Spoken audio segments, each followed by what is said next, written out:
না, এরকম না। গুড মর্নিং বন্ধুরা, কেমন আছো সবাই? সঙ্গীতার চ্যানেলে তোমাদের সবাইকে স্বাগত জানিয়ে আবারও হাজির হয়ে গেলাম তোমাদের সামনে নতুন একটি ব্লগ নিয়ে।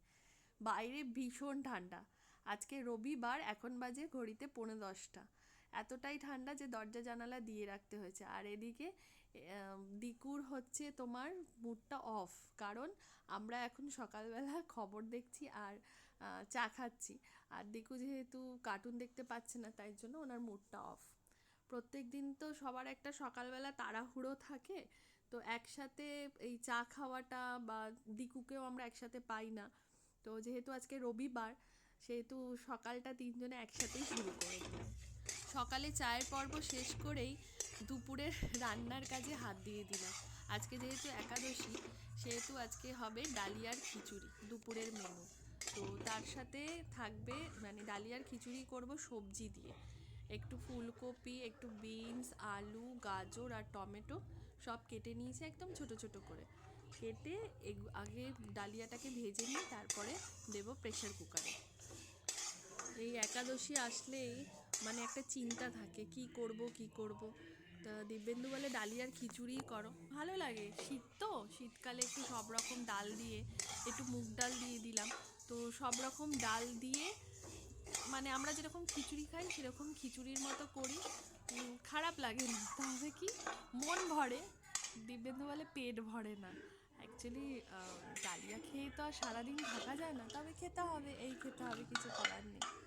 প্রেশার কুকারে একটু ছোলার ডাল আর মটর ডাল একটা সিটি দিয়ে নিয়েছি, নাহলে না ডালগুলো সিদ্ধ হয় না। আর কেটে রাখা সবজিগুলো এবার দিয়ে দেবো, দিয়ে ভেজে রাখা ডালিয়াটাও দিয়ে দেবো প্রেশার কুকারে। দিয়ে অল্প একটু নুন দিয়ে প্রেশার কুকারে ঢাকনা আটকে দেবো যতক্ষণ না সিটি পড়ে। যেই সিটিটা হবে হবে তখন গ্যাসটাকে অফ করে দেবো।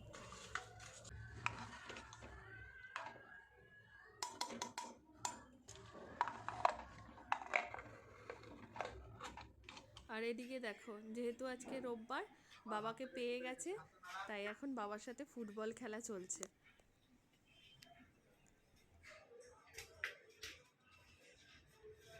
তবে তোমরা দিকুর একটা জিনিস খেয়াল করেছো কিনা জানি না, ওর বাঁ হাতটা কিছুতেই ও নাড়াবে না, একদম শক্ত করে রেখে দিয়েছে। ওই যে ইঞ্জেকশন দিয়েছে, যে সেই ইঞ্জেকশনের ব্যথা ওর এখনও আছে। তো ওই হাতটা মানে ব্যথা নেই অ্যাকচুয়ালি, ওর যেহেতু মাইন্ডে ঢুকে গেছে মনের ভেতর যে আমার এখনও ব্যথা আছে, তো ওই জন্য হাতটাকে ওইভাবে চেপে রেখে দিয়েছে, কিছুতেই এখনও খুলছে না, প্রচণ্ড ভয়ের মধ্যেই রয়েছে। ওরা ওদের মতো খেলুক, আমি আবার যাই আমার রান্নার দিকে। এদিকে দেখেছো সিদ্ধ হয়ে গেছে ডালিয়া কি সুন্দর। এবার এর মধ্যে হলুদ দিয়ে দেবো, নুন তো আগেই দিয়েছিলাম, এবার হলুদ দেবো। আগে পাঁপড়টা ভেজে নিই, তারপরে খিচুড়িটা সম্বার দেবো।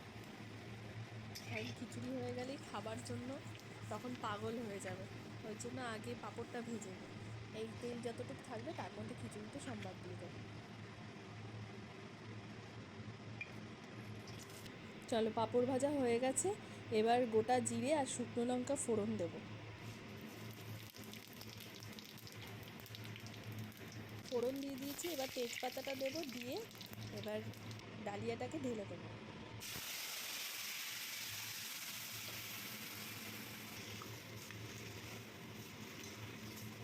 ব্যাস, জল দিয়ে দিয়েছি, হয়ে গেছে ডালিয়া, একটু ফুটলেই নামিয়ে নেব।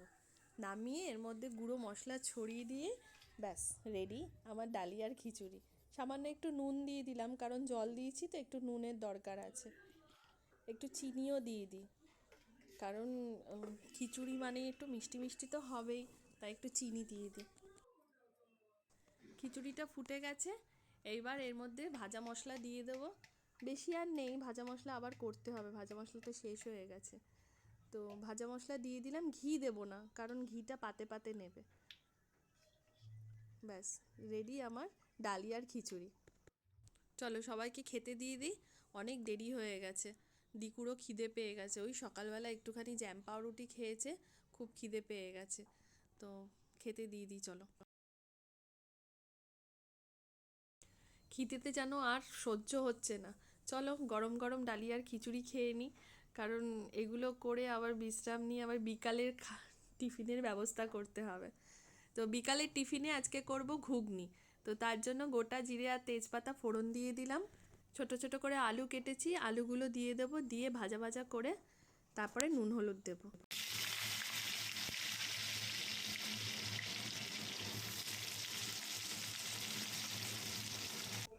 মশলার মধ্যে নিয়ে নিয়েছি জিরের গুঁড়ো, ধনের গুঁড়ো, লঙ্কার গুঁড়ো, নুন, মিষ্টি, হলুদ আর আদা। নিরামিষ হবে যেহেতু, এই একাদশীটা পড়লে না মানে সারাদিন আমার রান্নাঘরেই কেটে যায়।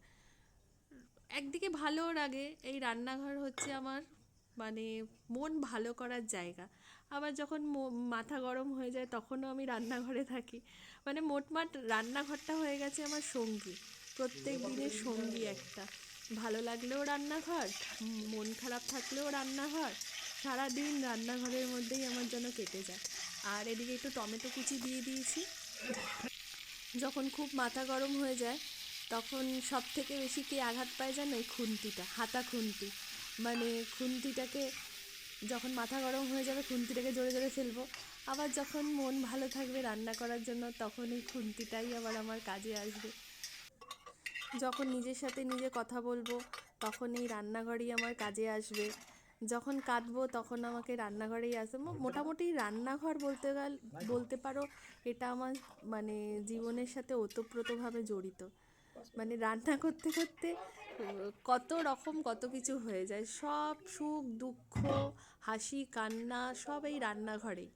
সকাল থেকে চোখ ডলতে ডলতে রান্নাঘর, আবার যখন ঘুমাতে যাই তখন রান্নাঘর। মানে 24 ঘন্টার মধ্যে 24 ঘন্টার মধ্যে মোটামুটি হাফেরও বেশি আমার রান্নাঘরেই কেটে যায়, হাফেরও হাফ।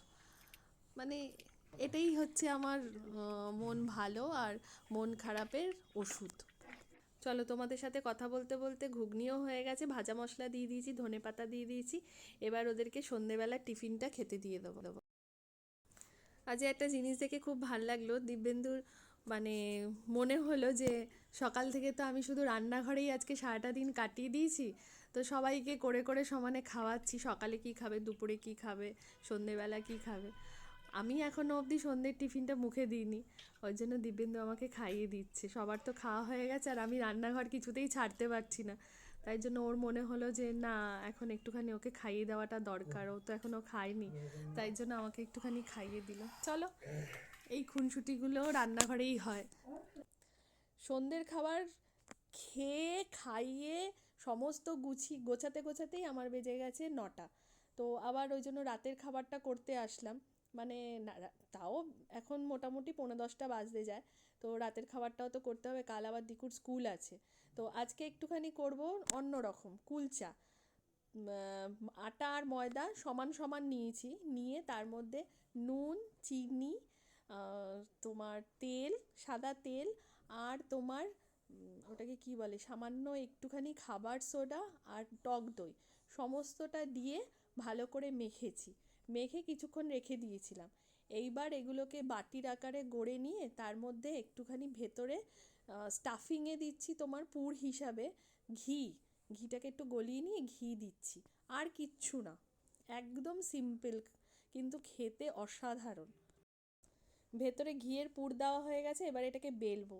বেলে মানে খানিকটা বেলে এর ওপর থেকে একটু ধনেপাতা কুচি ছড়িয়ে দেবো। কালো জিরাও দেয় অনেকে, ধনেপাতা কুচি আর কালো জিরে, তবে আমি কালো জিরেটা দেবো না, কারণ দিব্যেন্দু কালো জিরা খেতে পছন্দ করে না, ওই জন্য ওটা একটু অ্যাভয়েড করব।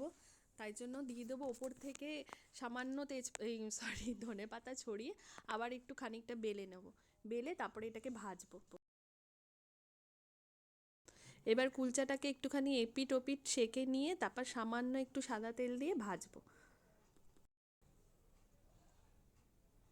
বুঝেছো, সামান্য একটু সাদা তেল দিয়ে ভাজবো, কি সুন্দর ফুলবে দেখবে, আর খেতেও খুব নরম। দেখো কি সুন্দর ফুলেছে, দেখেছো কড়াইতে? মনে হচ্ছে না কত তেল দিয়ে ভাজছি?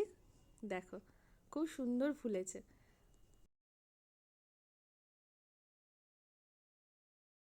চলো একটা একটা করে ভাজি আর ওদেরকে খেতে দিই, কারণ রাত হয়ে গেছে, ওরা খেতে থাকুক।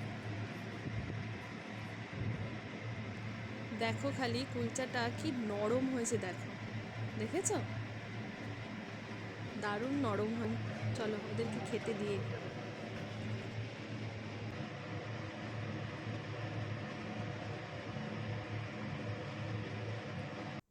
চলো, অনেক রাত হয়ে গেল, ভিডিওটা এবার এখানেই শেষ করব।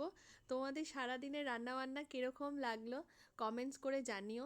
ভালো লাগলে অবশ্যই লাইক করো, শেয়ার করো, ফলো করতে ভুলো না।